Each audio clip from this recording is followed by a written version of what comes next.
Hello and welcome to the Winners Find a Way show. I am your host, Trent Clark. I am the CEO of Leadershipity, a serial entrepreneur, a growth coach. I'm an author of Leading Winning Teams, obviously the host of this podcast, but most people know me because I've spent over 13 years and coached in 3 World Series. And today on the Winners Find a Way show, I welcome in person my good friend, Ross Bernstein. Ross, how are you doing, buddy? Good to see you, Trent. Thanks for having me. Man, so pumped up about this show. Ross and I have been talking about doing this show for a bit here now. And Ross is a Minnesota guy, Minnesota kid growing up, and then it's all things hockey. So I'm in like my sweet spot now. We're talking about championships, we're talking about hockey, and we're talking about winning, and we're talking about leading.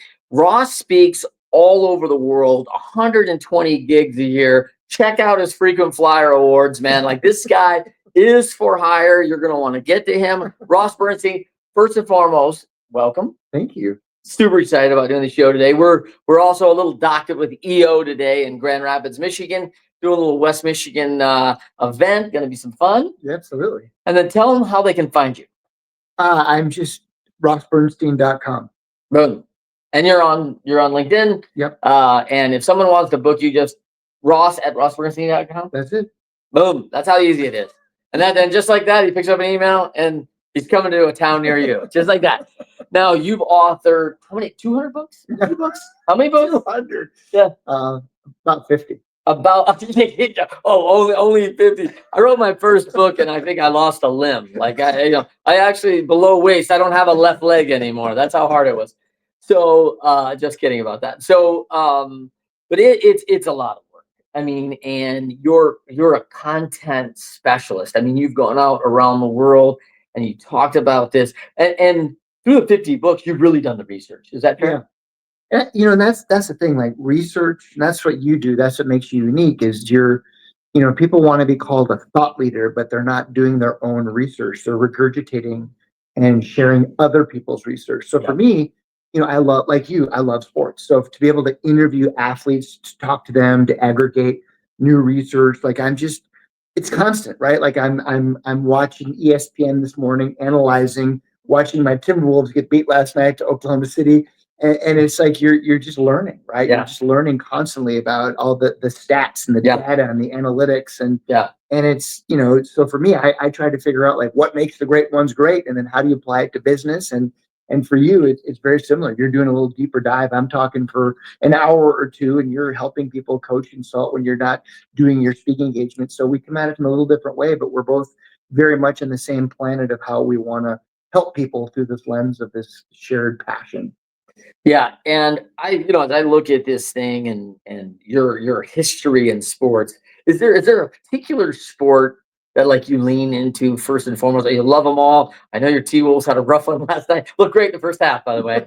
And like a tale of two halves, right? And we as guys like us, Ross and I, we love this, right? Because this is the analysis. Like, hey, we did all the things we wanted to do as T-Wolves, led at halftime. We're the home team, right? Last night? They were on the road. So we're winning on the road and things are looking right. And then the halftime adjustments look like they only happened in one locker room. That's right.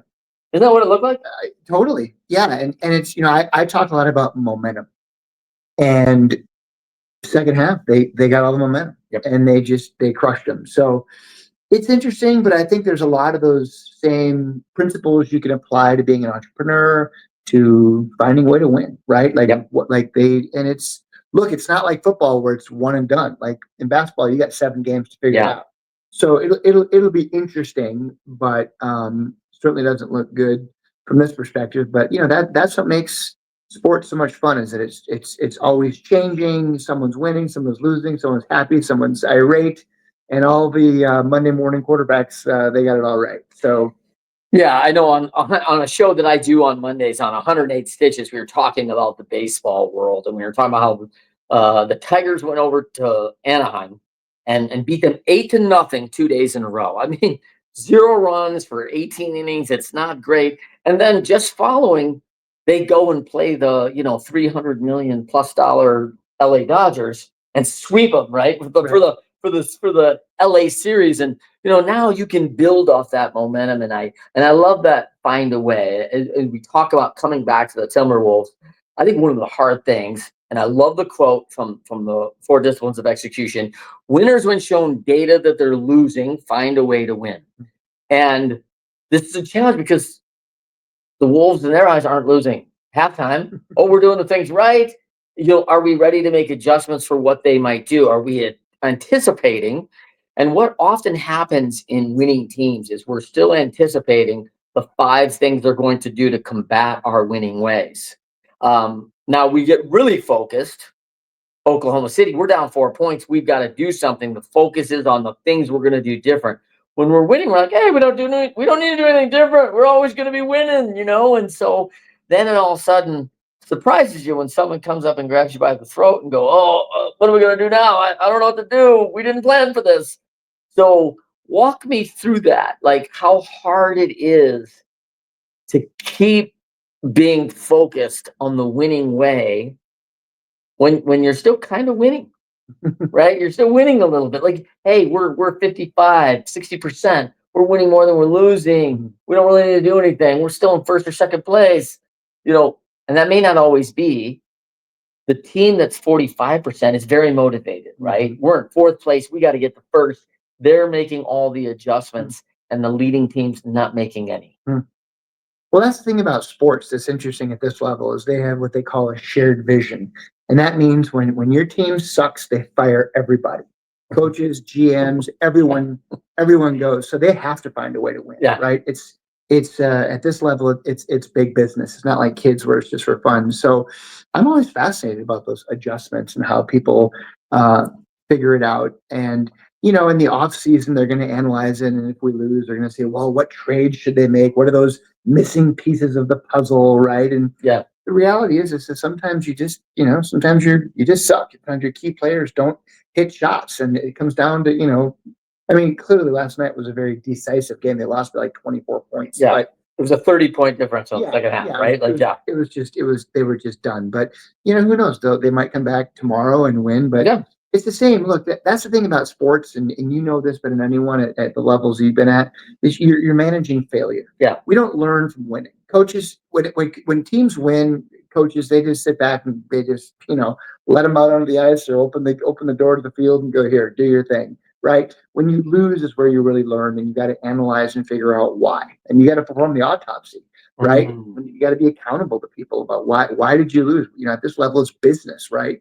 And you're not going to lose for very long. They give you like a 2-year window to figure it out and win. They don't care how famous you were or how much money. Like they want an ROI. These oligarch owners, they want to win.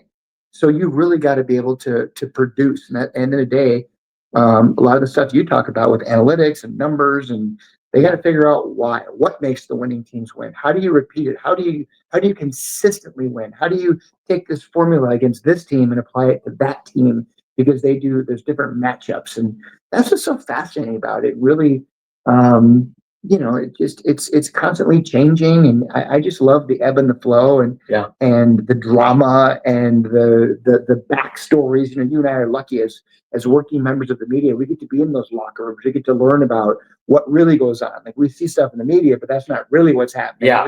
They say, well, this is what happened, but actually that's what really happened over there. Yeah. It's kind of a game within a game, and I love that part of it. But how do you manage it? How do you get better? And that's kind of what you and I do. We try and figure that stuff out. Yeah, I love it. And let me get into 2 deep things there, because I love the autopsy, right? And 2 things are like, 1, sustainable winning. That's a big challenge. And I want to talk about both those things. First of all, one of the things I say to a lot of people is we are going to break down that data, those analytics, those losses, which are death, right? And I tell a lot of people, hey, there's no autopsy in the street.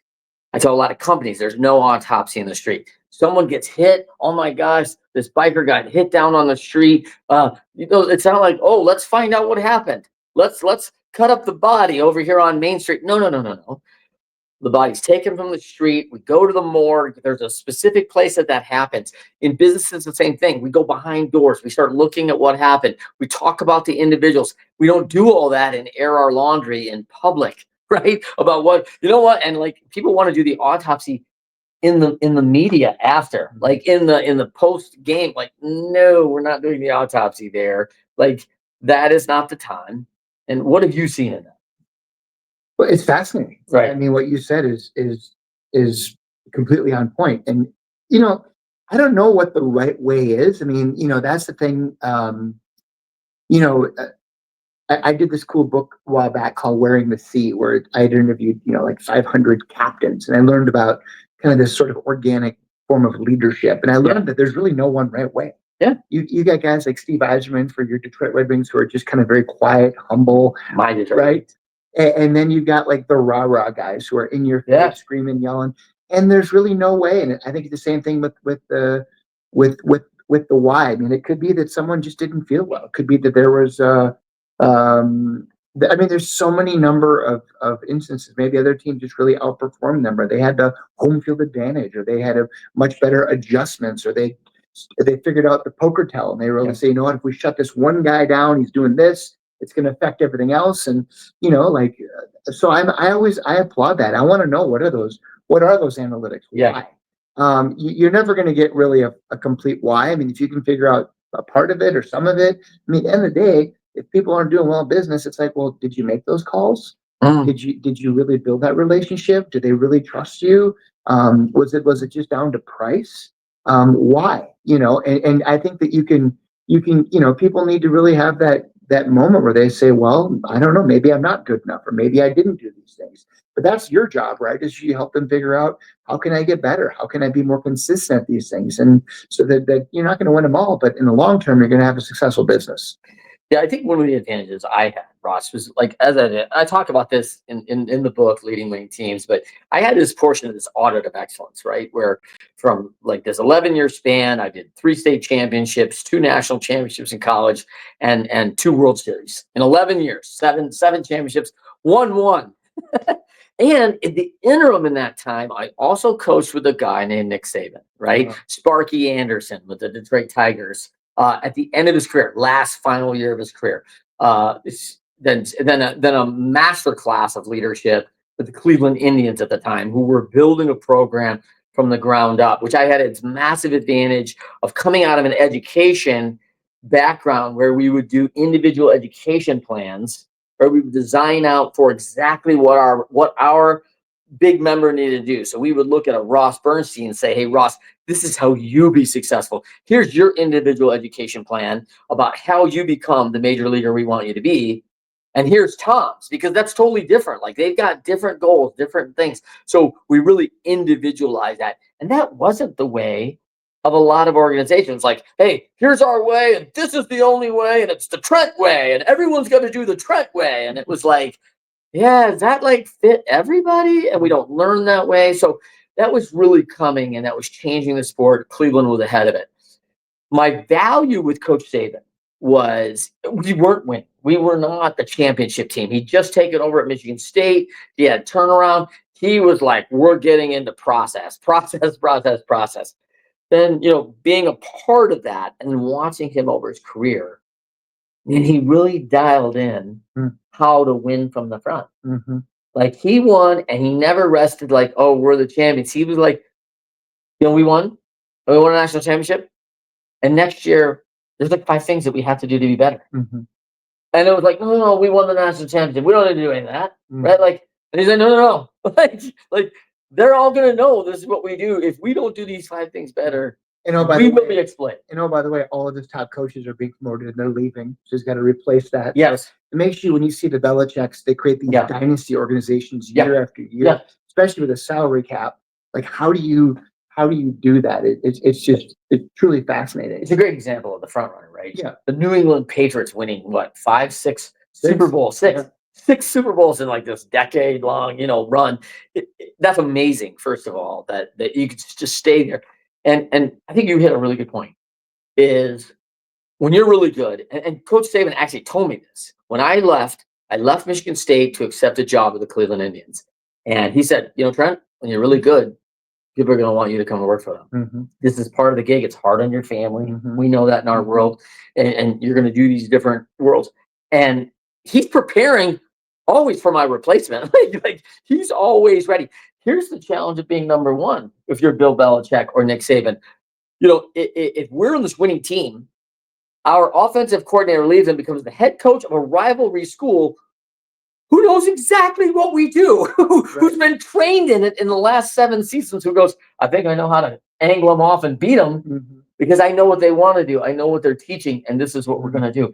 Challenge, that's a big challenge. Well, to your point about, finding these different ways, you reminded me when you started talking a little bit about the classic scene from the movie Moneyball with Brad Pitt and Billy Bean. And basically you had this, it was like this confluence of technology where you had the old school seam heads, the baseball guys, the gut instinct, the scouts who would go discover people, look at, they're looking at the size of the dad's hands and feet, right? How big can this? They look at things like how nasty is that kid, right? They want to see, there's certain things you can teach, it's the gut. And then you've got the new kid played by Jonah Hill, like the analytics, where now we've got AI, we've got different technology, different measurables, right? And how do you have that old school, new school combination of success? And I think this is where companies are struggling. Is they're trying to figure out, like, I'm of the vintage where it's still like, hey, I still close deals over the phone, right? But young people, Gen Z, millennial, they don't want to do that, right? They're going to text, they're going to write. It's a different world now. They're going to communicate differently, and I just think the combination of what we're seeing is art imitating life and life imitating art. It's really fascinating when you combine those two things together. Well, I think that's a great example of like exactly how we're closing, and back to how we're coaching individuals, and that back to the people that wear the C, right? You can lead in a lot of different ways. And the Oakland A's in a very, great year of 2002, where they won like 20 games in a row. Amazing, which I don't know if you know or not, but we won the World Series that year in the American League West with the A's. I mean, we were a victim of some of those 20, by the way. And, but, I think when we look back at that, it is a blend of data, because the data doesn't lie, right? We had this saying about our the what do we just call it, the autopsy. We had saying about the autopsy. The video doesn't lie. Like, oh, we want to know what happened? Oh, we've got the corner on the video camera shows the bus and how they crossed the crosswalk when they shouldn't have crossed, and what happened. And so the video doesn't lie; it tells the story. The data, the video, this is the story. And we're hockey guys. And so if Coach Bernstein here is going, hey, Trent, I really need you to be on that weak side post as we go in there on the rebound. And I'm like, oh, Coach, I'm there every time. And then we go to the video, and I'm in the top of the face-off circle, 17, 18 feet from the, you're not exactly on the post, man. Like where I need you to be is here, and you're here. You may think you're on the post, but you're not. And so the video doesn't lie. Today I'm going to be speaking to Trent's EO chapter here in Grand Rapids, and I'm going to do a vignette in my program about Tom Brady, Michigan guy, and about video, about how the film don't lie, and how they use it as a tool, and how fascinating it is, because it's the ultimate accountability, right? Like and that's why teams now today, everyone's wired up with an iPad and the measurables, and there's no lying. Like, you don't. It's like, really, were you at? And not only that, there's a bunch of graduate assistants who are going to literally show where you were every second of it. They can isolate. It's not just film where you're watching the game, and there's a camera on you the entire time. So the level of people getting better now is really extraordinary, and to hold them accountable now is really, really amazing. That's what people can really learn, and that's where I think you got guys like Shadur Sanders, who plummeted in the draft because they're not maybe as open to some of those technologies and feedbacks as other players. So are you coachable? Right. Well, and I think that becomes down to it too. Like, a lot of teams, a lot of sales organizations, they want people who are coachable. They're willing to get better. They want to get better. And if you're kind of that, hey, that's my way or the highway, like you got to find the right coach who's going to work with you. And it becomes a lot tougher if you're not a team player that way. Yeah. In our company leadership, it's two of the big 80s. right? When we're recruiting talent, we are looking for all of our organizations like, what are you doing to recruit coachability? Mhm. Because you've got to have, which is probably really three eighties. One is a humility to Mhm. go, I don't know everything, Mhm. right? And I'm willing to come alongside a person who knows a lot more than me and sponge this information. And then not only get the information, but Coach Ross shows me three ways that I'm going to need to adjust given these situations, giving me a level of adaptability, Mhm. which is a big deal. And one of the things I see organizations fail miserably is they go, "Oh, I've got some real coachable players." And they don't work through the three scenarios. We practice in sports the three things if they happen. If it happens, let's go through those reps. Let's do the walkthrough. Mhm. Now let's go in at full speed. Like, Mhm. stop it. You're in the wrong position. You're in this. Let's do it again. It may be something that you never institute in the game, but you've practiced it 10 hours Mhm. if you have to. Mhm. Where I see organizations like, oh, you know what, Ross, they don't have any adaptability. And I'm like, oh, did you give them any reps to practice it?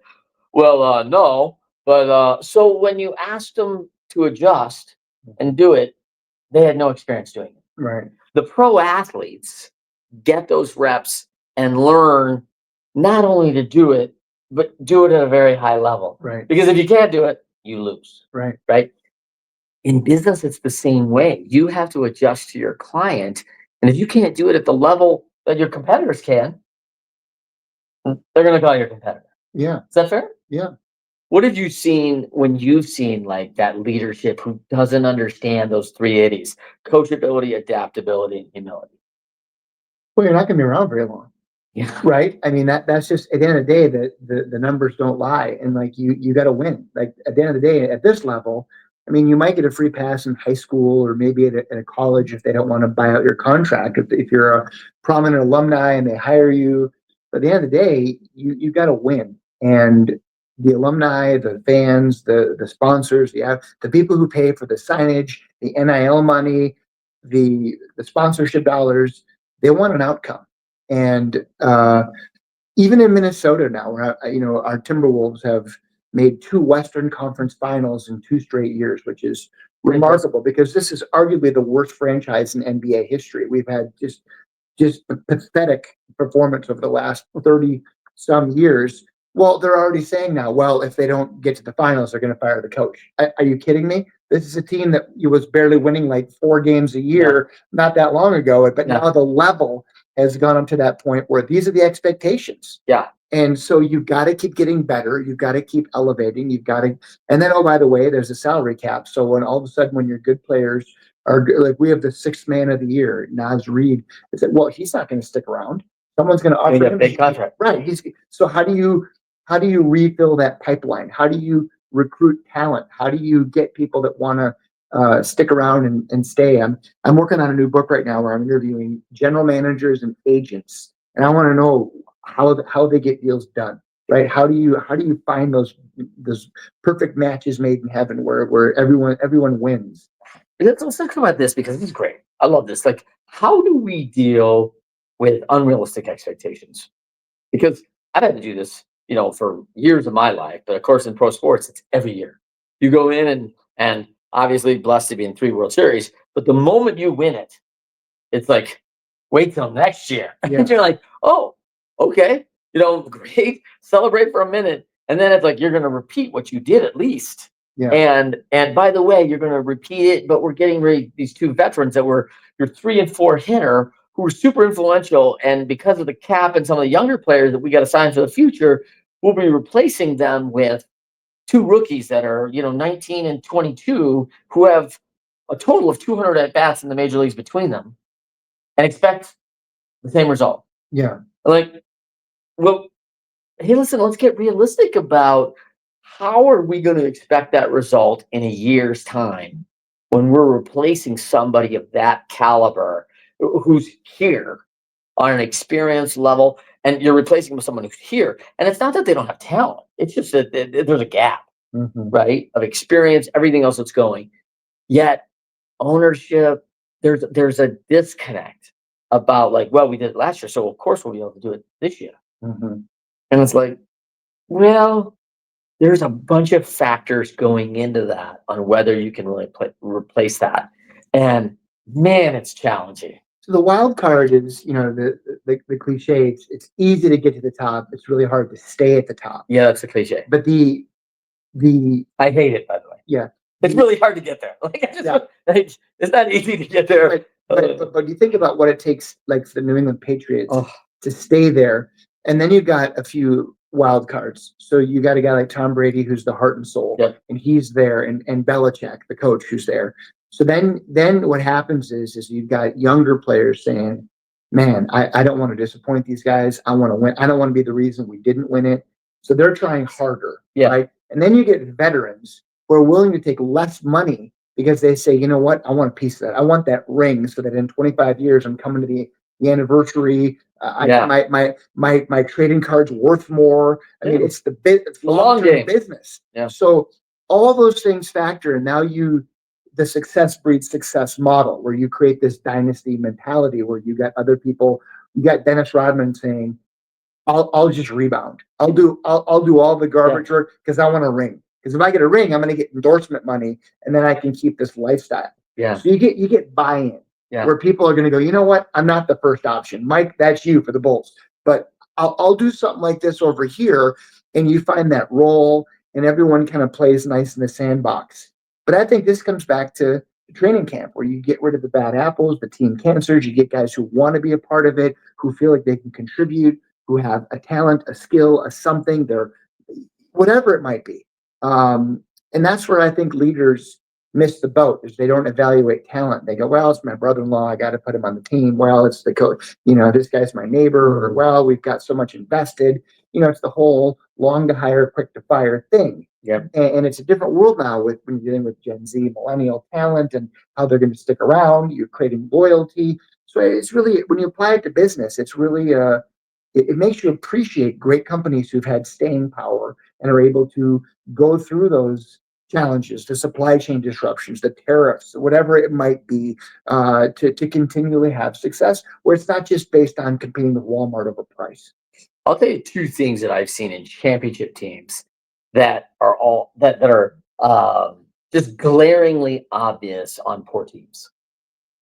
Is one, they do not have a shared goal and vision for everyone to be a part of. Mm-hmm. They're like, oh, hey, we're going to do this, which might be very sales focused or something. And they're like, well, what about fulfillment? What about operations? Do they get to have? Mm-hmm. They're not even a part of it, Mm-hmm. right? So it's like, we're going to solo this thing and, hey, we're going to sell 40 million widgets and like, we're not going to worry about delivering them. Like, like we're all in this together. So there's a missed mark or they don't even have them. Mm-hmm. Okay.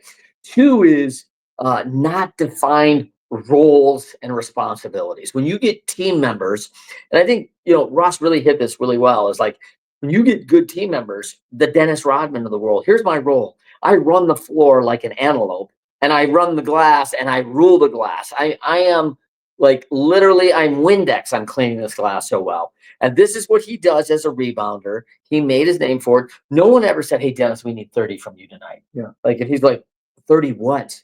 Like, it's not going to be points, man. Like, so he knew this is what I'm hired for and what I'm not. And they defined that very early. And I see tons of organizations, and I still see it today. And I see Bill walk in every day and he goes to his boss, Teresa, and says, hey, Teresa, what do you need me to do today? Like, for 5 years, you don't know your role and how you contribute to the organization and what are the three most important things that you're going to contribute to our organization by doing today, and what are these things that are going to move the needle to get us to our full goal. And it happens all the time. Mm-hmm. And teams in organizations that aren't communicated in that way, they don't make it. They fail. Well, and one of your kitties is humility. And Rodman, as crazy as that guy was, said, you know what? I'll sacrifice my body. I'll get cut up and beat up, and I'll give you the ball so you can score and you can get all the glory. Yeah. When you get those guys willing to do that, or Michael Jordan was able to convince Bill Wennington and Luke Longley to just say, your job is to go get 5 fouls. Yeah. And that's it. But you know what? Mike was willing to take less money to say, guys, if we do this and win all these championships, we're all going to make a bunch of money in endorsements, and we'll be legends. So it's look, it's rare. If it happened all the time, it would happen all the time, right? It's like you need special players, magical players. But that's the thing. Like when I interview athletes on winning teams, I did a whole series of books where I interviewed 1,000 professional athletes who were all exclusive members of championship teams. They won a Stanley Cup, a Super Bowl. I wanted to know why, the metrics, the patterns. And the thing that kept coming through over and over again was they talked about that team. They used the word family. Everyone got along, right? It was unique. Like when teams lose, like, wow, there was drama, and this guy, Barry Bonds had this big lazy boy in the back of the locker room. It was just his area, and no one got to talk. He did different. He had special rules, and you hear where everyone gets along. It's special. It's chemistry, and it doesn't happen very often. So teams shouldn't expect success like that consistently. It's rare. Yeah. But great teams that figure out they can do it over and over again, and they can replace those pieces, and it's a winning culture, and they're able to, no one's bigger than the whole team, and it's magical when it happens. That's why we remember those special teams when the bad boy Pistons won it, when the Tigers won it, when the Red Wings went to the playoffs, 24 consecutive seasons. I mean, that's been a while. But unbelievable to be able to do that, to repeat that. Yeah, I appreciate the Minnesota guy, quoting all the Michigan, because you're twins. Your twins won back-to-back championships. 87 and 91. So it's it wasn't back-to-back. Okay. Yeah. But they were right there, right? In 87, through those 4 years, right there, not returning to the World Series the other 3 years in between, but, league titles, not bottom of the basement. They're not like, oh, we're going up and down, solid roster. Teams knowing where they were, ran into a couple buzzsaws, Yankees, you run into teams in that league. So, but I tell you that when you're part of a winning team, I equate this hyper learning, hyper dynamic environment of 3 categories of entrepreneurs, of special forces, and pro athletes. They're very easy to equate into. Man, it goes fast. If you can't learn quickly and you're not a hyper learner, you're out, because people will pass you. They'll go right around you, and your competition will beat you, and they'll take your job. No one quits their job as the second baseman of the Minnesota Twins for $9 million a year, right? Someone has to go take your job.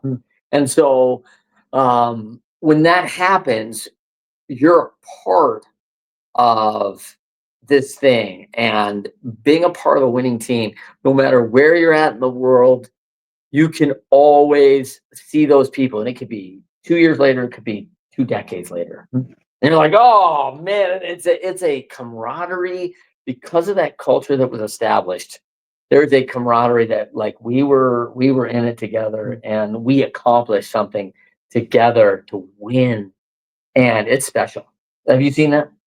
100%. It's magical, and when you get to be a part of it, it's very rare. Sadly, in Minnesota, we have not had a championship in many decades, other than our Minnesota Lynx WNBA team.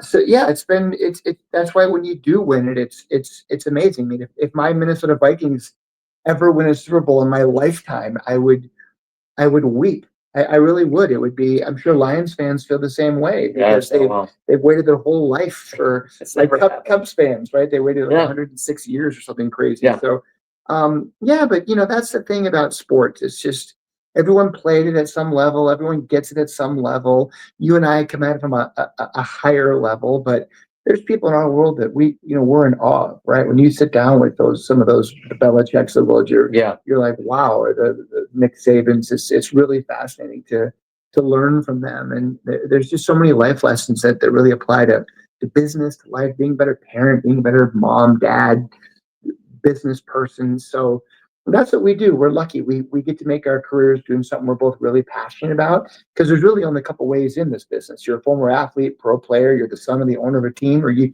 do something weird like you and I. We figured out a way to, I wasn't good enough I wanted to play hockey in college. I wasn't good enough. You played college tennis and baseball, but you weren't good enough to get to that next level. Yeah. So we all get told at some point we're not good enough. Yeah. Right. And to your point about the second baseman, he doesn't leave, but he might get injured. He Yeah. might get beat out by some kid making a lot less money who might not have the numbers, but he's just a lot less money, and they don't have the money to Yeah. pay for all those people. So we all get told at some point. So it makes you appreciate those Barry Sanders of the world, the Nick Lidstroms and Yeah. the Steve Eismans who choose to stick around because we love them, and they understand the fans and the home field advantage. And yeah, it's awesome. It is. It's awesome. It's frustrating. We love it. We hate it. It's awesome. Yeah. Yeah. I just had a quick conversation this morning at the hotel with someone up. We were having breakfast and a Lion fan came by and, they're like, man, I just hope next year's better. And I thought, man, we've waited so long for a winning team. I'm just so happy that games actually matter in December and January. Like, Yeah. games didn't usually matter by like October. Yeah. Like it was like, The war has been restored. Yeah. Yeah. So it's fun and it actually doesn't feel great in the moment, but it actually feels great to hurt that we lost a playoff game and that we didn't go as far as we had hoped and maybe should have. But look at the expectations already. They're like, it's well, if changed. the Lions don't win it this year, they're going to fire the coach, right? Like, Get what are rid you of Goff. doing? What are you Like, doing? like we were miserable for decades, and now it's like, well, they want more. How do you? I know. We all want more. I want more. And I mean, I think you talked about that blend earlier of the new way data, and I think that's really what the Cubs did back with their GM. Really Theo. super smart guy. Yep, Theo really learned that blend in Boston, and he brought a guy named Joe Madden, who I coached with for 7 years, Wow. who was so good with young talent and humble enough to blend. Like, hey man, I'm kind of old school. Mm-hmm. Because and the Moneyball reference, I love the old school kind of this line of like, yeah, he has no confidence, his girlfriend's ugly. Yeah. What? Like, this is like not data we can carry to the bank. Who says this? Like this is a history of like, judging these folks on whatever we have to judge on, right? Yeah. And so now it's like we have a little better analytics than that. Yeah. So he blended that. Hey, that old school, how do I get these guys to function as a team? Along with, let me really get this data. I won't manage everything off the data alone because it's like a computer, right? Like, oh, well, here's the chess move. You can only move this move. That's the only chess move available on this computer. Like, he manages still by like, hey, we have matchups. We have a lot of intangibles that have to happen. And so I really like that, the way that Joe did that. But I'd like to shift a little bit to Ross Bernstein. Like, you talked a little bit about your career. When we talk about winners find a way, give us an example of your personal life where you were up against it. Like, you're saying like, hey, the data, like Ross isn't winning. I'm going to have to do something different. Or do you not do anything different and nothing changed? like what did you do? Walk us through an example in your life where you felt like, man, this is not going the right way. How will I win? And something you overcame. Well, I think we're all dealing with disruption, right? Yeah. Whatever that might look like. The most recent disruption I had was 2020 when the pandemic. Yeah. Right. I lost all my business. Conferences didn't exist. And then someone said, hey, can you do Zoom? And I'm like, what the hell's Zoom? Yeah. And all of a sudden we're virtual speakers. And yeah. And I tell you, that was very, very disruptive. But I'll tell you what, I had one of my best years that year because I leaned in quickly. I figured out a way where I could do it. I could have fun with it. I was standing. I wasn't sitting. I had a separate TV to run my PowerPoint for a different level of energy. I called it a virtual keynote versus a webinar where you just see my fat head and fat slides. And, I was doing 3-4 gigs a day. I was on in Dubai, Mumbai, Des Moines. I could do anything. But it was a big change. And clients said, listen, we have no money. I said, don't worry. We'll do a BOGO, right? I'll do this year free, next year in person, full fee. And I came out of the pandemic with momentum. And a lot of people suffered, went out of business, lost out. And I came out with a lot of them. I was busy and I kept those clients and kept them. But that wasn't my first realization of disruption though was, I'd written, almost 50 sports books that I could see Amazon coming, just like Uber and Airbnb. So then I started getting into speaking. And I realized you bought all their stock, right? Right, I wish. But I was able to take that same content, but instead of delivering in a book, I was able to deliver it in a keynote speech. right? Same way you deliver it in coaching and consulting and speaking. So it's about changing and adapting and doing things differently. So it's constant. Like now we're about to enter 2026, where who knows, could be a huge recession coming. No one knows with tariffs, and and I don't know. No one really knows, but we're all gonna. I think the pandemic taught us that we have to be able to reinvent ourselves, and I think that's what guys like you do. You help people bring their confidence back and help them figure out new ways to win. Yeah. So let's talk about that. I like that. So if someone's out there today and they're being challenged by this, like, hey, I'm in a situation that the data is not working. I don't feel like I'm winning, and it's stacking up against me. I feel like, and I like the word that you use, it's a disruption. And here's the other thing. I've seen, I call it uncertainty overload, right? We want certain things, the red light means stop. And we're certain of that, right? The green light means go. We're certain of that. We carry certainty in that. And it feels like less and less things are certain. Yeah. And I don't think we're changing the light structure system. I hope not, because that really creates a lot of safety. But for folks that are seeing that data and need to get back to their foundation, their grounded level, and get a good go forward position, but they're struggling today. What piece of advice would you give them today? I think you need to just go back to the basics and figure out what got you there, right? I mean, some of the old school coaches, I talk about Bud Grant, who was the old coach of the Minnesota Vikings, and about how teams would come to Minnesota and they'd freak out because it was so cold. And Bud said, look, it's about mental toughness. It's cold for us, it's cold for them. That's not an advantage. So how do you overcome these things? And it's like you just get back to focusing on the things you can control, like your mental health, your physical health, picking up the phone, making calls, being the trusted advisor. What got you to that point with that client? Yeah. Go over to their office.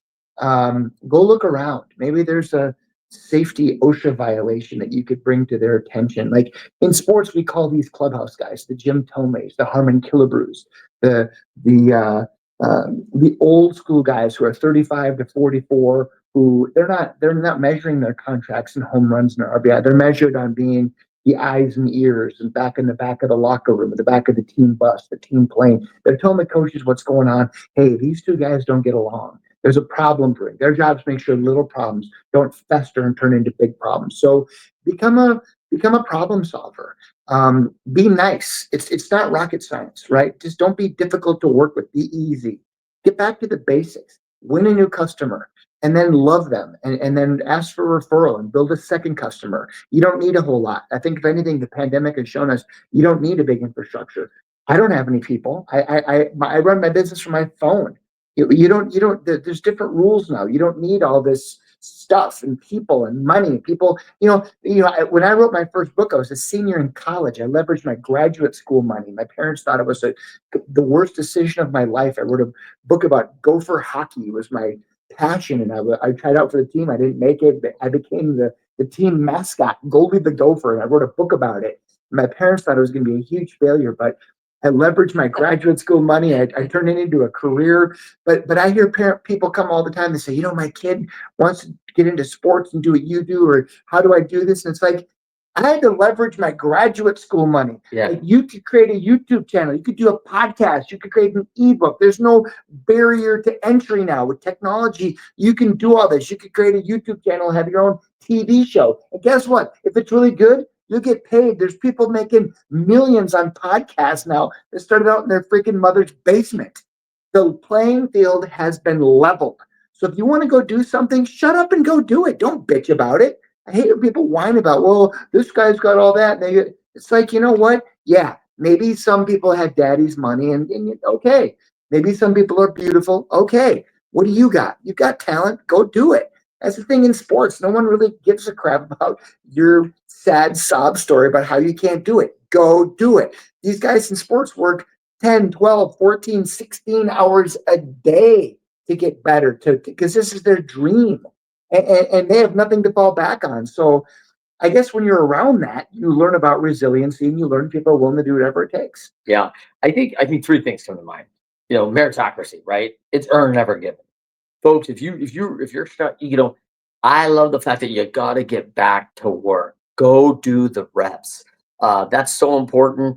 Man, I hear that loud and clear from Ross. Get off your butt and go do it. We have a term in sports like, hey, show me, make me a believer, right? Talk is cheap. Don't sing it, bring it. Like, go show somebody, because there's so many people talking trash now. That's a big thing, right? Like, everyone's like, oh, nah, nah, nah, nah, nah, nah. Oh, you know what I was at LSU? Nah, nah, nah, nah. Like, nobody cares. Yeah. Like, show me now, and the numbers won't lie. Like, I think the other thing that really sticks out to me is, and I'm hearing Ross say this, like, get back to the fundamentals, be consistent. Like, I am always looking, and when you talk about Jim Tomey, I coached Jim Tomey for 3 years with the tribe, and Jim is steady as they come. He is a great person who comes to work and does exactly what he needs to do to prepare for what's about to happen.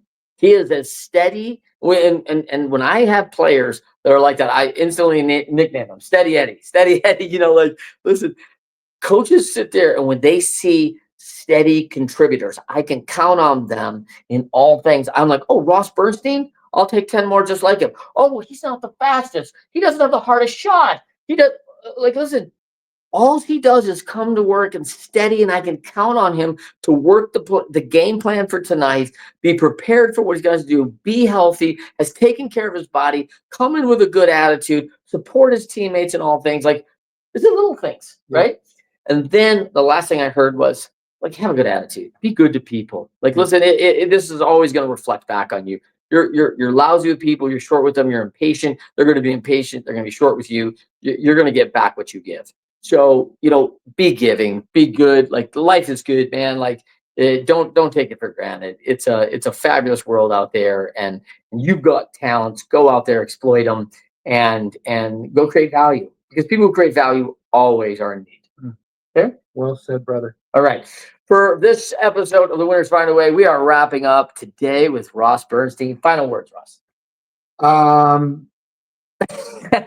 Go Vikings. Oh, man. Go Timberwolves. Yeah. Did I just kill it? Yeah, wow. We'll edit that discussion. Like, hey, we got our teams, right? We got our passion. Homers. I love it. We love it. Yeah. I love it. I love passion for the team. And I also respect the loyalty. That's right. Right? Like, it's a, hey, And hey, we haven't been there for a lot of years. We can all hate the Green Bay Packers. Right? Like, yeah. They're a division rival. Like, I don't care if they got the draft or not. Like, they're a division rival. No one really wants to go to Green Bay. I was there, but I don't really want to go. So for everybody, thank you for joining us on another great episode of Winners Found a Way with Ross Bernstein. You can check us every Thursday morning live, 10 a.m. Eastern, 7 a.m. Pacific. And all the YouTube, all of our big podcasts drop every Friday morning. Apple, Spotify, iHeart, all the big stuff. So check it out then. And until next time, winners find a way.